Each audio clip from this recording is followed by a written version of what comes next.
We often talk about these amazing tech success stories. Well, this one is a little different.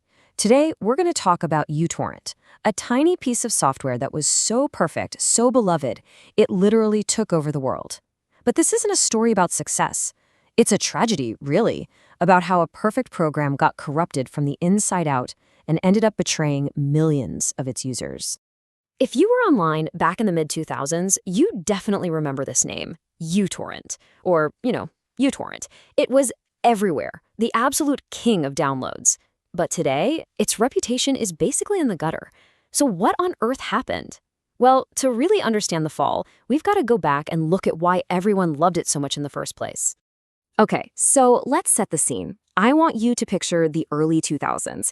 The internet was this wild, slow place. Most of us were still on dial-up. You remember that screeching sound? Yeah. Downloading anything was an absolute nightmare. A single MP3 could take 10 minutes. But a whole movie? Oh man, we're talking about a 500 megabyte beast that would tie up your phone line for an entire day. And heaven forbid someone in your house needed to make a call. Poof, download gone. You had to start all over again. So along came the first wave of solutions, right? Think of the big one, Napster. They used this cool idea called peer-to-peer or P2P.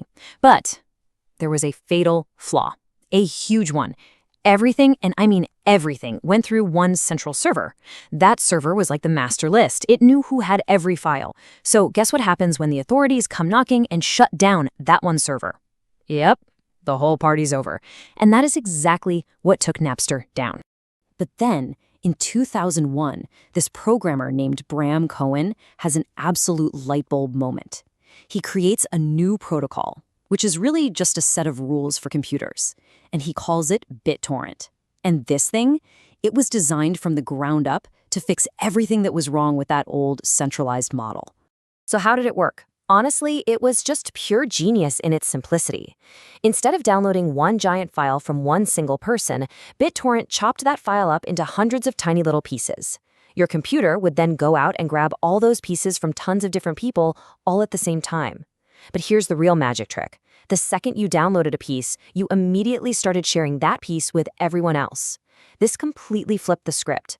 The biggest problem of the old internet, the download bottleneck, suddenly became its greatest strength. All right, quick vocabulary lesson because you just need to know these two terms to get how this all works. You've got seeders and leechers. A seeder is someone who has the entire file and is sharing it. They're seeding it out to the network. A leecher is someone who's still downloading. They're, leeching the pieces. The health of any download, how fast it would go, really just came down to one simple thing. You needed more seeders than leechers. And just like that, this new decentralized system was a total game changer. All of a sudden, those massive movie files, those huge PC games that felt impossible to get, they were now downloadable, reliably, overnight. And interruptions didn't matter anymore. If one person went offline, who cares? You just got the pieces you needed from someone else. The craziest part? The more popular a file was, the faster it downloaded for everyone. It was the complete opposite of the old model. The BitTorrent protocol was amazing, right? But it was just the technology. You still needed an actual program on your computer, a client, to use it. And in the beginning, most of those clients were, they were pretty awful. And that is when the hero of our story finally arrived. I mean, the difference was just night and day. On one hand, you had these typical clients that were bloated, they were packed with features nobody ever used, they slowed your computer to a crawl, and they were usually stuffed with ads. Then, in 2004, this Swedish developer, Ludvig Strigeus, looked at all that junk and basically said, nope, we can do better, and he created uTorrent. See, Strigeus's whole philosophy was about building smart, elegant solutions. He wanted to do one thing and do it absolutely perfectly. And his creation, uTorrent, was a masterpiece of efficiency. It was so tiny you could fit it on a floppy disk, it was lightning fast, used almost none of your computer's resources, and had this clean, simple interface with zero extras. It was perfect. And here's the wild part. uTorrent had no marketing budget, no ad campaigns. Nothing. It spread purely through word of mouth. It was so good that people would use it, fall in love with its simplicity, and just have to tell their friends about it. Within just a couple of years, it had completely dominated the market, becoming the go-to client for millions upon millions of people. So this was the golden age. uTorrent was on top of the world. But then came 2006. And this is where the story takes a very sharp turn. BitTorrent Inc., the company started by the guy who invented the protocol in the first place, they bought uTorrent. And this right here is where all the trouble begins. That acquisition kicked off this slow, painful decline. First, they released uTorrent version 3, which broke the program's core promise by adding ads and bundled software. But that was just the start. The final nail in the coffin came in 2015, with a scandal that would just destroy its reputation forever. So BitTorrent Inc. was in this really difficult position. They had just bought the most popular torrent client on the planet, but its entire identity was built on being completely free and completely clean. So how do you make money from it? How do you do that without totally alienating the very users who made it so successful? It's a fundamental problem that haunts so much of the free internet even today. Their options were pretty limited. Because torrenting was so heavily linked with piracy, no respectable mainstream advertisers wanted anything to do with it. This forced the company into the darker corners of the internet. They ended up making deals with these sketchy advertisers who paid to have their toolbars and adware bundled right into the uTorrent installer. But bundling annoying toolbars was just the beginning. The company was about to make a decision that its community would see as the ultimate, final betrayal. Okay, so fast forward to early 2015. Users on uTorrent's forums started reporting this really bizarre problem.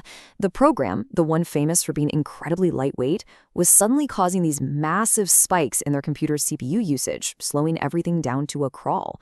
Something was running in the background, and nobody knew what it was. And then the truth came out. It was a bombshell.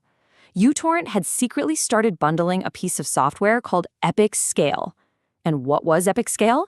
It was a cryptocurrency miner. Without clear consent, without telling anyone, uTorrent was using its users' computers, their electricity, their processing power to mine Bitcoin for a totally different company.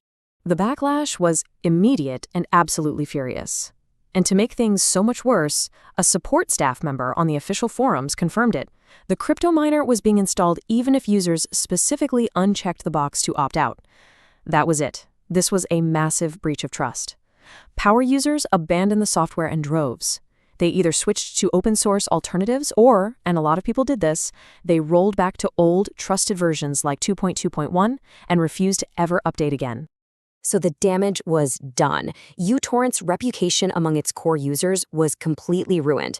But at the exact same time, the whole landscape of the internet was changing in a way that was making torrenting itself feel a lot less relevant. Think about it. While uTorrent was basically self-destructing, services like Netflix and Spotify were exploding in popularity. They offered a way more compelling alternative.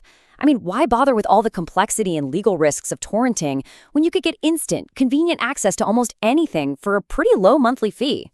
And that brings us to the really strange paradox of uTorrent today. Among tech veterans, its name is mud. It's done. But despite that, its market share is still surprisingly high. So why? Well, it's basically popularity inertia. For years, it was the king. So even now, it still ranks at the top of Google whenever someone searches for a torrent client. So now, uTorrent is mostly used by newcomers, by people who are completely unaware of its dark and complicated history. Its story is just this powerful cautionary tale about what can happen when the need to make money from a free product goes horribly, horribly wrong. And it really forces all of us to ask a tough question.